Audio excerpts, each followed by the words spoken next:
Hi friends, இன்னைக்கு நம்ம என்ன பார்க்க போறோம்னா ஒரு சிலர் வீட்ல எலி தொல்லை கொஞ்சம் அதிகமா இருக்கும். அதை பிரிவென்ட் பண்றதுக்கான ஒரு சின்ன ஐடியா தான் நம்ம இன்னைக்கு பார்க்க போறோம். வாங்க வீடியோக்குள்ள போலாம்.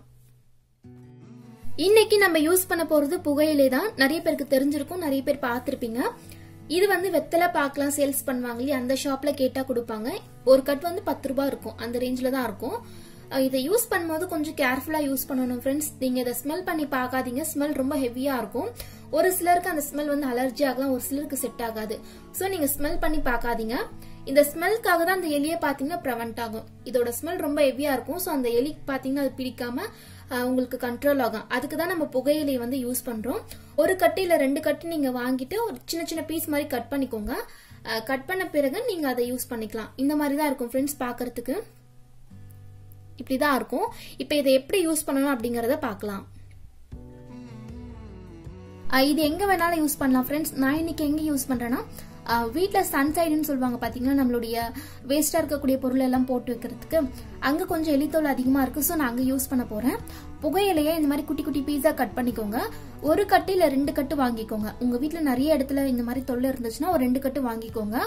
குட்டி குட்டி பீஸா கட் பண்ணிட்டு இந்த மாதிரி கார்னர்ஸ்ல, அதுக்கப்புறமா அந்த செல்ஃப் ஃபுல்லாவே 1-2 நீங்க போட்டு வைக்கும் போதே அதுக்கே பிரிவென்ட் ஆகும். இதுல இருந்து வரக்கூடிய அந்த ஹெவி ஸ்மெல்காக அந்த எலி பாத்தீங்கன்னா பிரிவென்ட் ஆகும். இந்த ஸ்மெல் எலிக்கு அலர்ஜியா இருக்கும். சோ உங்களுக்கு அது கண்ட்ரோல் ஆகும். அதுக்காக தான் நம்ம புகையிலை யூஸ் பண்றோம்.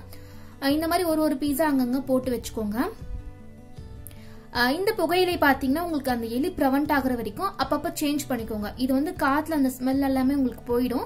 சோ ஒரு வாரத்துக்கு ஒரு முறை இல்ல 2 வாரத்துக்கு ஒரு முறையாச்சும் அந்த இலை எல்லாமே திருப்பி மாத்திட்டே வரும்போது உங்களுக்கு கண்டிப்பா ஒரு நல்ல ரிசல்ட் கிடைக்கும்.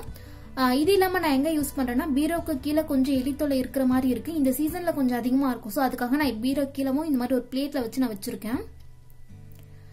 எலி எங்க நடமாட்டம் அதிகமா இருக்கும், நீங்க அங்க இந்த மாதிரி ஒரு பிளேட்லயோ இல்ல குட்டி குட்டி பீஸா கட் பண்ணி போட்டு வச்சுக்கலாம். இது வீட்டுல மட்டும் இல்ல ஃப்ரெண்ட்ஸ், ஒரு சிலர் கார் வச்சிருப்போம் இல்ல வேன் கூட வச்சிருப்போம். அங்க கூட இந்த தொல்லை அதிகமா இருக்கலாம். ஏன் சொல்றேன்னா, லாஸ்ட் வீக் எங்க வீட்டுல கார்ல கூட இந்த எலி தொல்லை அதிகமா இருந்துச்சு. அப்ப என்ன பண்ணோம்னா, இந்த புகையில குட்டி குட்டியா கட் பண்ணிட்டு எங்கெல்லாம் அந்த எலி நடமாட்டம் இருந்துச்சு அங்க மட்டும் போட்டு வச்சிருந்தோம். இப்ப கண்ட்ரோல் ஆயிடுச்சு. நம்ம இதை செஞ்சுட்டே வரும்போதுதான் நல்ல ரிசல்ட் கிடைக்கும். அந்த புகையில நீங்க அப்பப்போ சேஞ்ச் பண்ணணும். அது ஸ்மெல் இருக்க மாதிரி பார்த்துட்டே வந்தீங்கன்னா கண்டிப்பா உங்களுக்கு பிரிவென்ட் ஆகும். அவ்வளவுதான் ஃப்ரெண்ட்ஸ். இந்த வீடியோ உங்களுக்கு பிடிச்சிருக்கும் அப்படின்னு நினைக்கிறேன். வீடியோஸ் பிடிச்சிருந்தா மறக்காம சேனலுக்கு சப்ஸ்கிரைப் பண்ணிக்கோங்க. இது போல இன்னொரு வீடியோல பார்க்கலாம். தேங்க்ஸ் ஃபார் வாட்சிங்.